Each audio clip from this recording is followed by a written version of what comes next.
Next, we'd like to welcome to the stage Nils Pihl of Traintracks, and he's going to be interviewed by Andy Mok, the founder of Red Pagoda Resources. So come on up and take the stage. Thank you, Rebecca. So as Rebecca mentioned, I'm Andy Mok, founder of Red Pagoda Resources. We also run Beijing Tech Hive, the weekend startup accelerator. And we recently signed a partnership with Vespa, the foreign employee services company, to launch an accelerator in Beijing.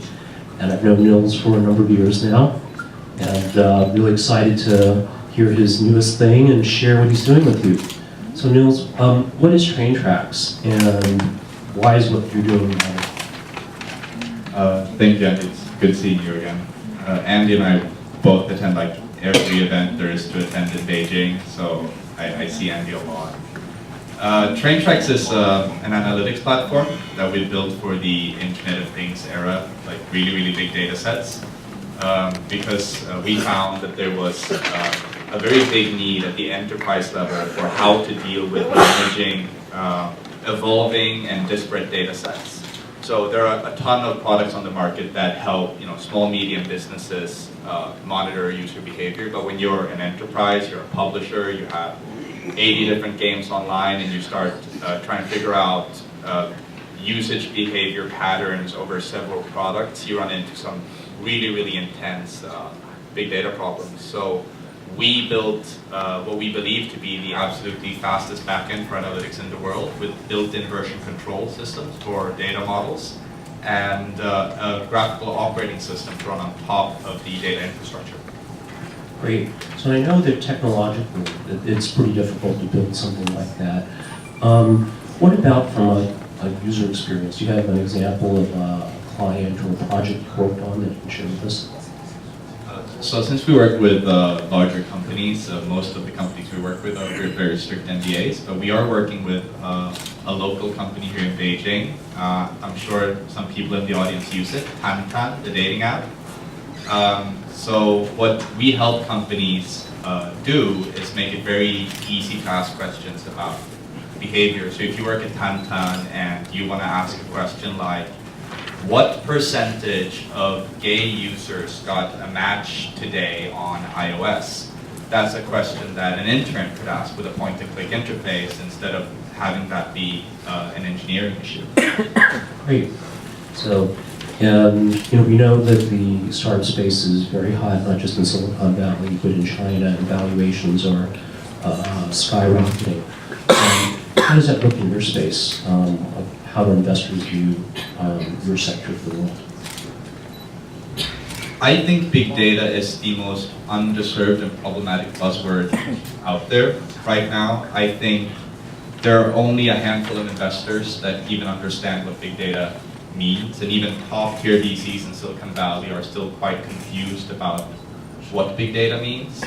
And there's this joke that big data is any data set that's big enough to crash Excel. And I think that was certainly true when the term first came around. But data has grown so quickly now that there are companies that send billions of events every day, millions every second, and terabytes a day. And for these kinds of data amounts, it's completely do-it-yourself. Every company out there that sends more than, say, half a terabyte a day has built a system in-house. And on the other hand, there are a ton of very prominent first-tier VCs that will tell you that the big data space has already been won. We spoke to one prominent VC in Silicon Valley that I'm happy to just name and shame. We spoke to Andreessen Horowitz that had recently made an investment in Mixpanel, which is a product for small, medium businesses. And at Mixpanel's latest round, they reported that their entire client base combined records 34 billion events every day. Or, to put that in scale, 1% of the data that one of the world's largest game publishers produces in a day. So almost none of the data is being captured. And I think our industry is very poorly served by big data becoming a buzzword before anyone really knew what that should mean. That's really surprising, because you'd think that, particularly like you're saying, top-tier Silicon Valley VCs would really get big data. That being said, have there been any useful insights or advice that you've received from investors you've interacted with? I think we have gotten a lot of useful advice from investors that have been around for a while. I think a lot of the investors that were active in the previous boom, they work with B2B technologies. They understand that it's quite different. I mean, we've had VCs ask us things like, when are you going to have 1 million users, which is not a meaningful question in a B2B setting. But a lot of the investors that were around for the previous boom, that invested in a lot of technologies, that work for businesses, they really understand it and have helped us understand much better how we need to go approach going to market, which is very different when you don't have a consumer product. But also how to approach roadmaps and client behaviors. I think, I mean, there's an influx of new money, right, in the capital industry, and I think a lot of the new money is very interested in the data field. But almost none of the investors of the new money understand the field at all. Okay. So it sounds like the more valuable kind of input you're getting is more conceptual from investors. Okay. So switching gears a little bit, so you decided to launch your startup in China. How's that being in China either helped or hindered what you're doing? It has absolutely helped us 100%. I don't think we could have built Traintracks in Silicon Valley. So the good thing about taking VC money is you get to grow your business faster. The bad thing with taking VC money is as soon as you take on any VC money, you adopt their business model, right? Part of your business is going to have to be making your share more valuable. And there are certain things that just come with that. And in Silicon Valley especially, we see things that you're expected to release an MVP in 6 months. And the reason why no one has captured any percentage at all of the big data space is you can't build something better than an in-house system in 6 months. It takes more time. For us to get to a minimum viable product,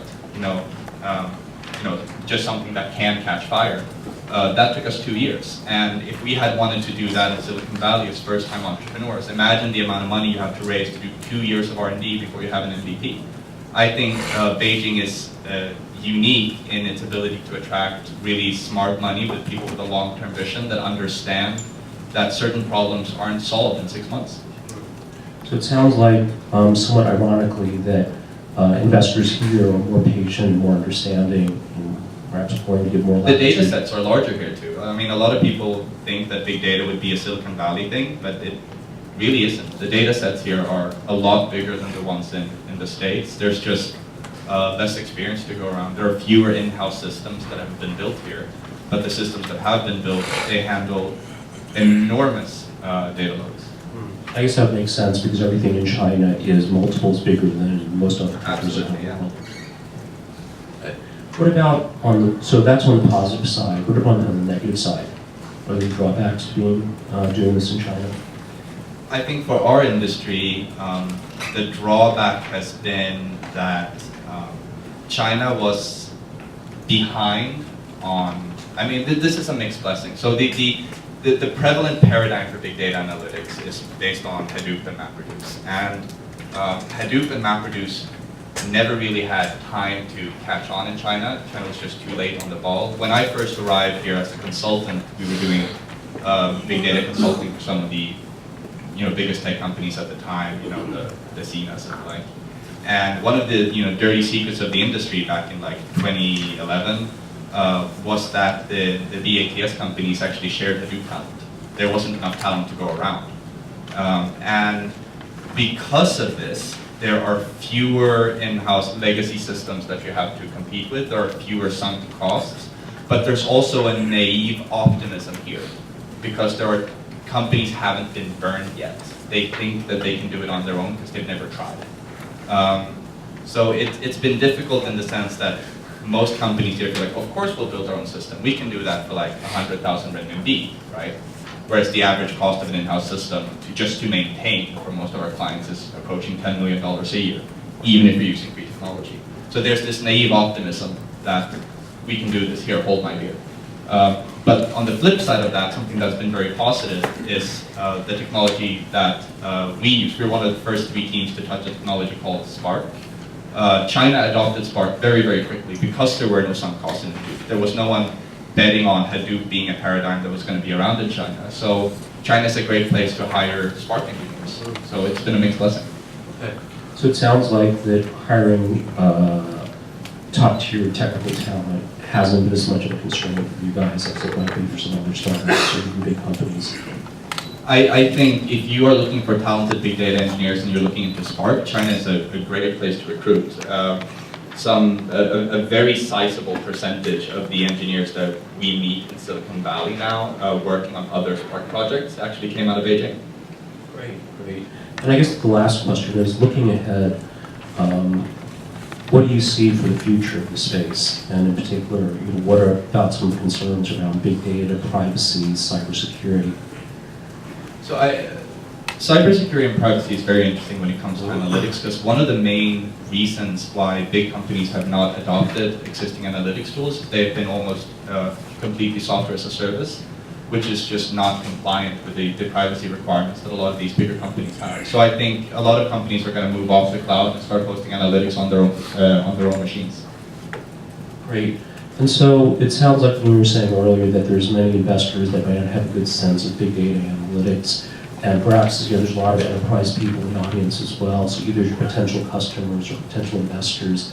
What should we be paying attention to as the space evolves?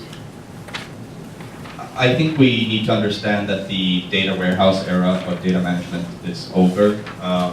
Now when we're moving into the Internet of Things era, even including things like mobile gaming, the data sets are so much bigger than anything we've ever been used to.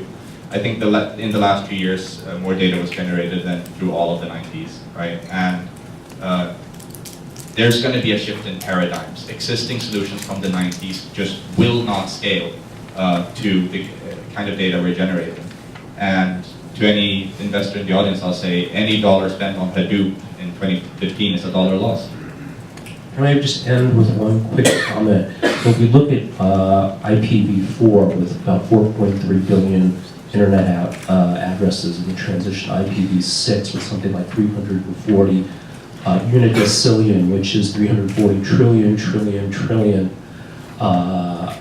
addresses, that the explosion in data and the Internet of Things, I think you're in a very, very promising space, and looking forward to seeing Traintracks further develop. Thank you, Andy. It's been nice talking to you. Great, thank you. Big data into bigger data. Thank you, Andy and Rose.